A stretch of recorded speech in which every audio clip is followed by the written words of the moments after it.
Hey guys, what's up? This is TheShankerr, or Redland, playing a few games of League of Legends, and today I will be talking to you about Poppy.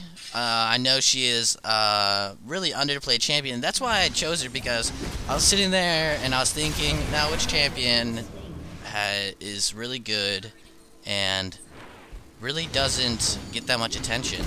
And I thought of Poppy, and so I go ahead and I play a few games with her, and just the first 3 games I play, I just carry my team just so hard, and I was surprised. I was just like, wow, Toppy, it's so good. So in this guide, I'll go ahead and tell you exactly how I play Poppy, and I like to start off with boots and 3 health pots right away, and then head to my lane.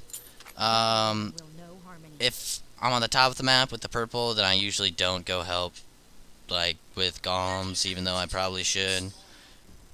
But if I am bottom, then I will most likely go help blue, because the bottom lane will most likely be doing their golems, and I need to make sure the jungler has the best experience possible.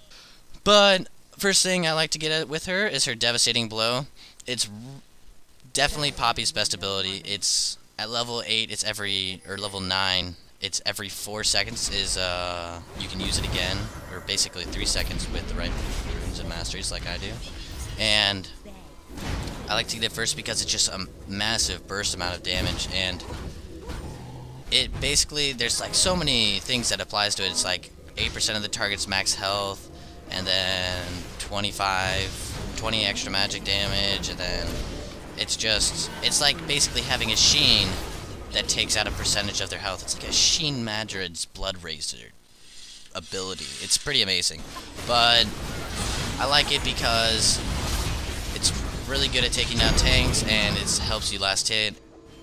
So in this lane against York, it's gonna be tough, because I know that York is a really York can sustain himself so well with his E. His E just gives back so much health that the only way that I knew that I was gonna be able to win this lane is if I got into early kills. And so every single time my Q comes off cooldown, I just go up and hit him. I just be super aggressive, and sure, I'm gonna pull minion aggro, but as soon as I get that minion aggro, I try and get rid of it. So hit him with your Q, run away, and try and zone him. By the time that you're level 2, you should have him low enough, if he's being aggressive enough, that you should be able to just take him down with your ignite. That's another reason why I like taking ignite, or I guess one of my first reasons, is because it really just finishes them off. It's just like that extra bit that you need, because Poppy doesn't always like take out all of their health, because her abilities do take a while to come up, when at least it seems like that when you're in the middle of a fight. So the next ability that I just got was her heroic charge, which is her E, and her heroic charge is actually really good. It's you use it on a champion or a minion, as I've failed to do so all the time. I always accidentally hit the minions instead of the champions, and it just pisses me off. Lost me a bunch of kills. But if you use it on a champion, then it pulls them a certain distance, and then if they hit something when you pull them that distance, then it stuns them for a duration, and if they collide, they also do more damage. So the first hit, as soon as you hit him the first time, it does damage, and then you hit him against the wall, it does more damage. So you can just pack on a bunch of damage if you hit someone against the wall and then use your Q. See, but as you see right there, that Riven came to gank, but the York was stupid enough to come and engage me, and I was able to take him down before the Riven even was able to get to me.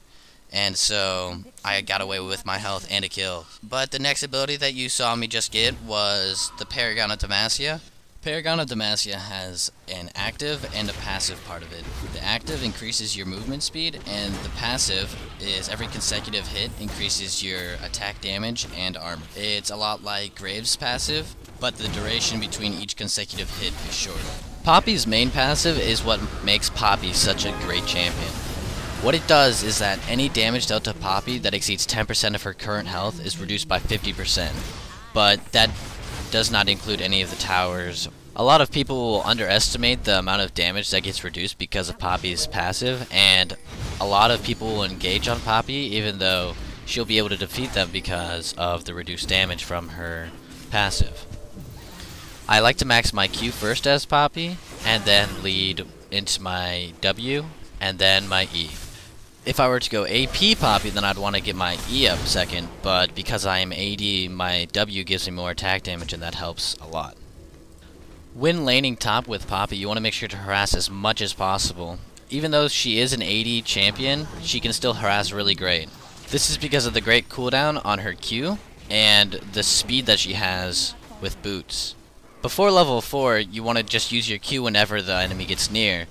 But when you get to level 4, you get your W, and you just use the speed of your W, and use that to get to them quickly, and use your Q, and then back away as quickly as possible.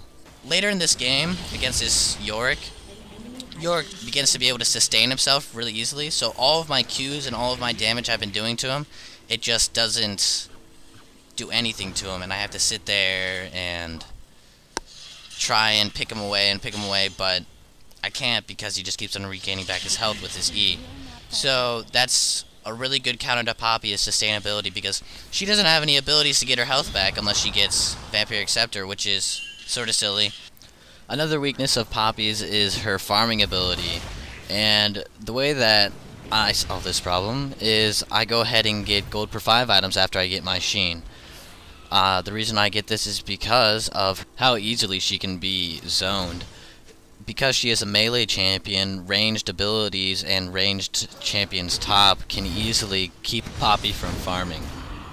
So a typical build when I play Poppy is starting off with boots and then leading into Sapphire Crystal or Amplifying Tome and then into Sheen.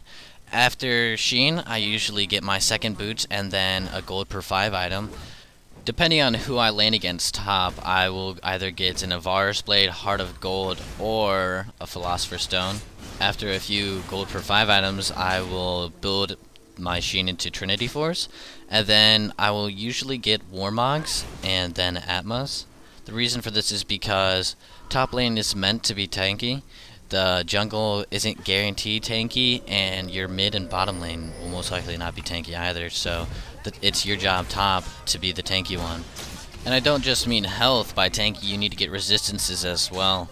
So you always want to make sure you're getting the right type of resistance. Magic resist for a fed AP carry, and armor for a fed AD champion.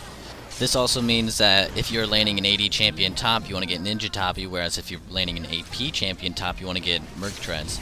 A lot of times I'll face an AD champion top, and then I will switch to Merc Treads later in the game because the AD champion isn't doing as much as he was during the laning phase.